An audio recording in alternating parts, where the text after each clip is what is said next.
नमस्कार, मैं वीरेश ठाकुर हार्दिक अभिनंदन करता हूं एचपी शिक्षा चैनल पर। तो अभी रूबरू हुए आपके समक्ष हिमाचल प्रदेश की दिन की ताज़ा खबरों के साथ। तो इससे पहले नॉन स्टॉप ताज़ा खबरों के सिलसिले को शुरू करें, आपसे विनम्र निवेदन है हिमाचल प्रदेश की लेटेस्ट नोटिफिकेशन और अपडेट्स को पाने के लिए चैनल को जरूर सब्सक्राइब करें। तो पेश है आज दिन भर के मुख्य समाचार। मौसम, हिमाचल के कई जिलों में बारिश बर्फबारी का अलर्ट, शीतलहर बढ़ी। हिमाचल प्रदेश में पश्चिमी विक्षोभ के सक्रिय होते ही शीतलहर बढ़ गई है। राजधानी शिमला में बुधवार को दिन भर बादल छाए रहे। प्रदेश के कई जिलों में गुरुवार को बारिश और बर्फबारी का येलो अलर्ट जारी हुआ है। 6 दिसंबर तक प्रदेश में मौसम खराब बने रहने का पूर्वानुमान है। वहीं लाहौल और कुल्लू में न्यूनतम तापमान गिरने से झील, झरने और नाले जमना शुरू हो गए हैं। केंद्र से बजट न मिलने पर लटकी मनरेगा मजदूरों की दिहाड़ी। गांव में विभिन्न विकासात्मक कार्यों को करवाने और ग्रामीणों को रोजगार उपलब्ध करवाने वाली केंद्र की मनरेगा योजना के अंतर्गत कार्य करने वाले मजदूरों को दिहाड़ी का भुगतान नहीं हो रहा है। पिछले करीब 3 माह से मनरेगा के मजदूरों को दिहाड़ी की अदायगी न होने से आर्थिक रूप से परेशानी भी उठानी पड़ रही है। वहीं बताया जा रहा है कि केंद्र से मनरेगा के लिए बजट न देने के चलते इनकी दिहाड़ी की अदायगी में परेशानी आ रही है।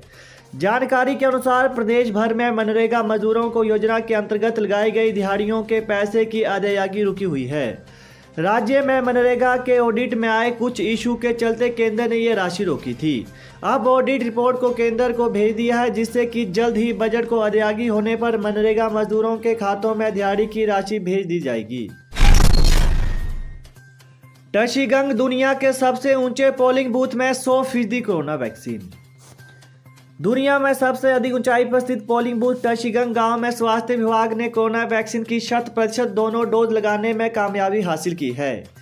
हिमाचल के स्पीति उपमंडल में समुद्र तल से 15,255 फीट की ऊंचाई पर स्थित बर्फ से ढके टशीगंग में स्वास्थ्य विभाग ने -10 डिग्री तापमान के बीच घर द्वार चलाए गए वैक्सीनेशन अभियान में अपने लक्ष्य को पूरा कर पूरे देश के लिए एक मिसाल पेश की है।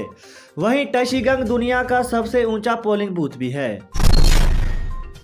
हिमाचल में भीषण सड़क हादसा, खाई में गिरा वाहन, 3 लोगों ने मौके पर ही तोड़ा दम। हिमाचल प्रदेश के सिरमौर जिले के उपमंडल राजगढ़ में सड़क हादसे में 3 लोगों की मौत हो गई।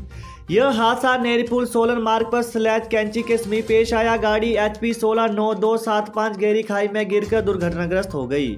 वहीं हादसे में पिकअप में चालक समेत 3 लोगों की मौके पर ही मौत हो गई है। इसके अलावा मृतकों की पहचान यशपाल पुत्र कल्याण सिंह निवासी ग्राम खनार तहसील ठियोग जिला शिमला, संदीप पुत्र बेलीराम ग्राम व डाकघर बलक तहसील ठियोग जिला शिमला व खजान सिंह पुत्र मुंशी राम ग्राम व डाकघर शर्ली तहसील कमरू जिला सिरमौर के तौर पर की गई है। विभागीय जांच शुरू, चनौल के बाद PNB की मलोह शाखा में 20 लाख का फर्जीवाड़ा।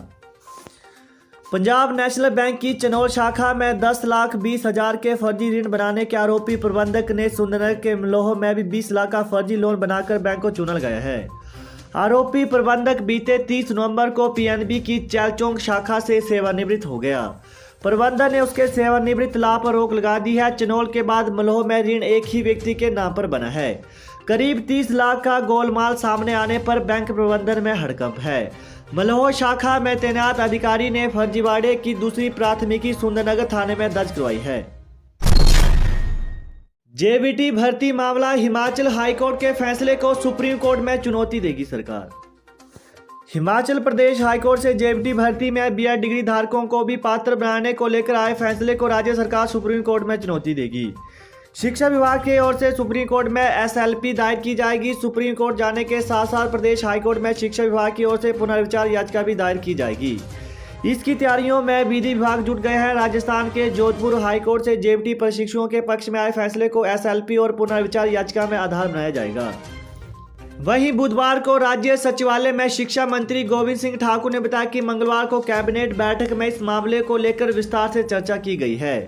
बुधवार सुबह विभागीय अधिकारियों के साथ भी मंथन किया गया। सरकार ने हिमाचल हाईकोर्ट के फैसले को सुप्रीम कोर्ट में चुनौती देने का फैसला लिया है। CM जयराम बोले, किसानों को खाद्य प्रसंस्करण में प्रशिक्षित और नई तकनीकी अपनाने के लिए प्रेरित करे विश्वविद्यालय। मुख्यमंत्री जयराम ठाकुर ने डॉक्टर वाई.एस. परमार बागवानी एवं वानिकी विश्वविद्यालय नौणी के 37वें स्थापना दिवस के अवसर पर अपने संबोधन में कहा कि हिमाचल प्रदेश ने बागवानी क्षेत्र में आशातीत प्रगति की है और यह क्षेत्र कृषि अर्थव्यवस्था को प्रोत्साहित करने में भी महत्वपूर्ण घटक बनकर उभरा है। उन्होंने कहा कि कृषि उत्पादन में बागवानी क्षेत्र का योगदान लगभग 33% है और यह केवल सेब का ही वार्षिक कारोबार 5,000 करोड़ रुपए से अधिक का है। उन्होंने कहा कि कृषि और बागवानी क्षेत्र रोजगार सृजन, पोषण सुरक्षा और गरीबी उन्मूलन कार्यक्रमों में निरंतर अपनी महत्वपूर्ण भूमिका निभा रहे हैं। महंगाई की मार, 101 रुपये महंगा हुआ व्यवसायिक गैस सिलेंडर, चुकाने होंगे 2,273 रुपये। हिमाचल प्रदेश में लगातार दूसरे महीने व्यावसायिक गैस सिलेंडर के दाम में बड़ी बढ़ोतरी दर्ज की गई है। दिसंबर में सिलेंडर 101 रुपये महंगा हो गया है। इस माह व्यावसायिक उपभोक्ताओं को 2,273 रुपये चुकाने पड़ेंगे। नवंबर में 287 रुपये दाम बढ़े थे। घरेलू गैस सिलेंडरों के दाम बुधवार को नहीं बढ़े हैं। नवंबर का रेट 1,002 रुपये ही इस माह भी लागू रहेगा। नवंबर में भी घरेलू गैस सिलेंडरों के दाम नहीं बढ़े थे। जीएसटी जुटाने में हिमाचल ने बनाया रिकॉर्ड, 17% बढ़ा राजस्व। हिमाचल में जीएसटी जुटाने के मामले में आबकारी एवं कराधान विभाग ने रिकॉर्ड कायम किया है। नवंबर माह में पिछले साल के मुकाबले 17% अधिक उगाही हुई है। इस बार विभाग ने 358.21 करोड़ रुपए का राजस्व जीएसटी के माध्यम से जुटाया है, जबकि पिछले साल नवंबर माह में 329.64 करोड़ रुपए की उगाही जीएसटी के माध्यम से हो पाई थी। राज्य आबकारी एवं कराधान विभाग ने नवंबर माह में जीएसटी की रिपोर्ट सार्वजनिक कर दी है। इस साल अब तक 2,815.53 करोड़ रुपए वसूल गए हैं। शिक्षकों की मांगों पर इस दिन मंथन करेगी हाई पावर कमेटी, सीएस की अध्यक्षता में होगी बैठक। हिमाचल प्रदेश के स्कूल कॉलेजों में नियुक्त शिक्षकों की मांगों को लेकर गुरुवार 2 दिसंबर को हाई पावर कमेटी मंथन करेगी। सचिवालय में मुख्य सचिव राम सुभग सिंह की अध्यक्षता में यह बैठक होगी। एसएमसी शिक्षकों के लिए नीति बनाने, विभिन्न शिक्षकों के भर्ती एवं पदोन्नति नियमों सहित करीब 30 मामलों को लेकर इसमें चर्चा की जाएगी। बैठक में शिक्षा सचिव सहित उच्च और प्रारंभिक शिक्षा निदेशक भी मौजूद रहेंगे। प्रदेश के शिक्षकों की समस्याएं दूर करने के लिए मुख्यमंत्री ने बजट भाषण में हाई पावर कमेटी का गठन करने की घोषणा की है। एचआरटीसी पीस मिल वर्कर्स की हड़ताल से वर्कशॉप का सारा काम ठप। हिमाचल प्रदेश में हिमाचल पथ परिवहन निगम 30 मिल वर्कर की हड़ताल के चलते अब वर्कशॉप में काम ठप हो गया है। हिमाचल पथ परिवहन निगम के लोंग डिपो के 30 मिल कर्मचारियों ने अखाड़ा बाजार वर्कशॉप में तीसरे दिन भी प्रदेश सरकार के खिलाफ जमकर नारेबाजी की है। उन्होंने 30 मिल वर्करों की मांगों को जल्द से जल्द पूरा करने का आग्रह किया है। सीएम जयराम ठाकुर 2,095 करोड़ की एडीबी परियोजना को केंद्र की सैद्धांतिक मंजूरी। मुख्यमंत्री जयराम ठाकुर ने बुधवार को कहा कि प्रदेश सरकार राज्य के लिए एशियन विकास बैंक की 2,095 करोड़ रुपए की अधोसंरचना विकास परियोजना के लिए सैद्धांतिक रूप से स्वीकृति लेने में सफल रही है।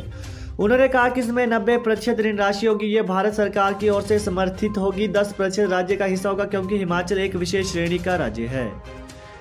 वहीं सीएम जयराम ठाकुर ने कहा कि इस परियोजना का उद्देश्य राज्य में नए पर्यटन स्थलों को विकसित करने के अतिरिक्त मौजूदा पर्यटन स्थलों का रखरखाव, सुधारीकरण और सांस्कृतिक धरोहर का संरक्षण करना है। परियोजना के तहत मौजूदा पर्यटन स्थलों से भीड़भाड़ और पर्यटकों के भारी दबाव को कम करने के लिए इको टूरिज्म को बढ़ावा देकर राज्य के अनछुए गंतव्यों का विकास सुनिश्चित किया जाएगा। तो यही थे हिमाचल प्रदेश की दिन भर की ताज़ा खबरें। तो हिमाचल प्रदेश की लेटेस्ट नोटिफिकेशन और अपडेट्स को पाने के लिए चैनल को जरूर सब्सक्राइब करें। Thanks for watching. जय हिंद, जय हिमाचल।